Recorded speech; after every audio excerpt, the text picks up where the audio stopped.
Bonjour à tous et bienvenue sur boursicoté.com pour cette nouvelle analyse technique Forex, matières premières et crypto-monnaies avec une période de devise euro-dollar donc qui reste ici sur cette zone des 1.1240, donc dans un contexte où les indices repartent à la hausse. On a aussi une hausse du dollar qui est due donc à de multiples facteurs. On va le voir, on a quelques impacts sur différentes paires de devises.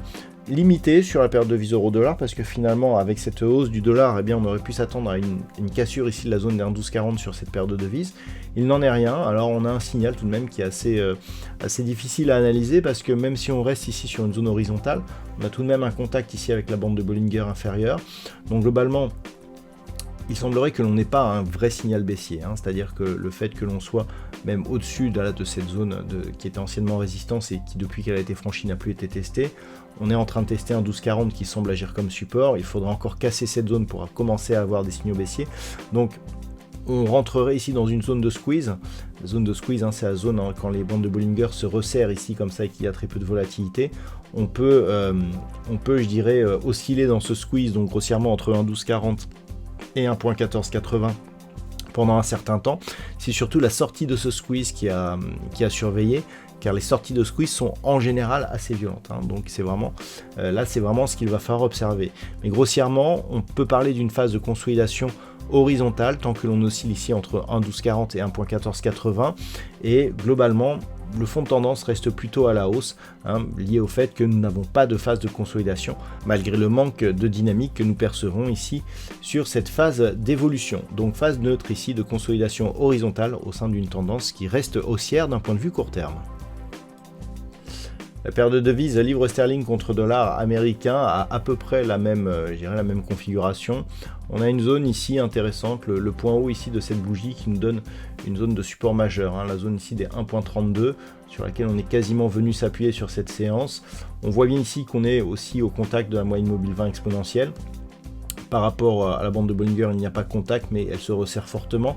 Donc là aussi, on est sur une phase de consolidation horizontale dans une tendance qui reste haussière. L'accident ici, ce retour sur la bande de Bollinger inférieure a été, je dirais, invalidé par le fait que l'on a inscrit un nouveau plus haut significatif par rapport ici à cette bougie. Donc globalement, on reste dans une dynamique haussière, au-dessus de la moyenne mobile après un contact sur la bande de Bollinger supérieure. Et là aussi, je dirais que tant que l'on ne casse pas ici 1.3140, eh bien on n'aura pas de vrai signal baissier. Donc cette phase de temporisation ici ou de consolidation pourrait nous permettre ici une oscillation entre 1.3140 et cette fameuse zone majeure des 1.3420 qui, je le rappelle, en cas de cassure haussière, nous ouvrirait à des cotations qui n'ont plus été vues depuis plus de 3 ans. Donc dynamique haussière, consolidation temporaire, et pour l'instant, ça n'invalide pas le fond de tendance qui reste donc positif. Sur l'or, nous avons une phase de consolidation là aussi, donc pour l'instant on se stabilise sur la zone des 3290. Je rappelle que ces deux zones ici, 3496 et 3290, étaient liées aux extensions de Fibonacci sur cette phase de consolidation. Ce que l'on peut voir, c'est que nous sommes sur des zones qui n'ont jamais été cotées et les cours, eh bien, je dirais, répondent relativement bien à ces phases horizontales.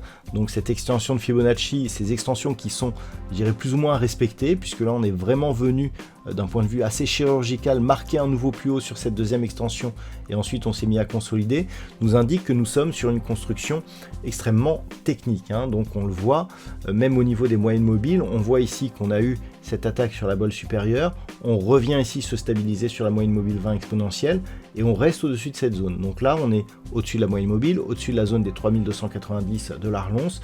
Donc tous les critères d'une poursuite de la dynamique haussière sont réunis. Il faut juste ne pas casser ici cette zone des 3166 $ l'once et on peut considérer que nous sommes toujours dans une phase de consolidation horizontale d'une dynamique qui reste haussière du point de vue de la tendance de fond, et ce depuis la cassure ici à la hausse de cette zone des 2800 $ l'once. Au niveau du WTI, on revient là aussi sur la moyenne mobile 20 exponentielle. Alors, on a un signal de neutralisation. Pourquoi de neutralisation? Tout simplement parce que effectivement, on multiplie les contacts sur la moyenne mobile 20 exponentielle, mais nous n'avons pas de nouveau plus bas significatif par rapport à l'impulsion qui a été marquée ici le 9 avril. Donc, on peut très bien casser cette zone ici et revenir au contact de la zone des 64,75 $ le baril.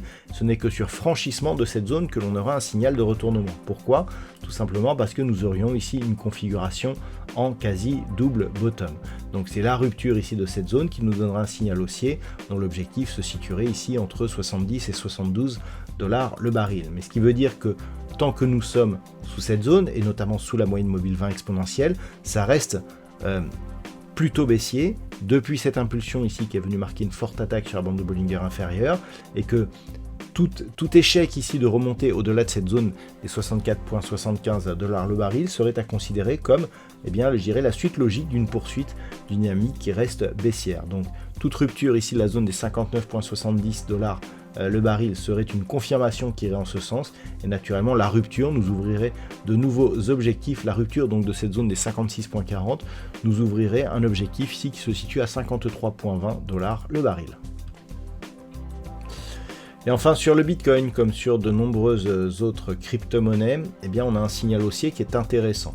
On a confirmé ici la poursuite, on a eu du mal ici à franchir 96 000. Finalement c'est désormais chose faite. Donc ce que l'on observe, eh bien, c'est qu'on a une accélération. Je vous dis depuis quelques jours que c'est le retour au-delà des 102 000 $ pour un Bitcoin, eh bien, qui pourrait commencer à nous faire voir, je dirais, la progression de manière un peu plus optimiste et forte. C'est le cas, hein. Donc on voit surtout qu'en absence de flux, de poursuite de flux, on reste ici au-delà de cette zone, donc c'est encourageant.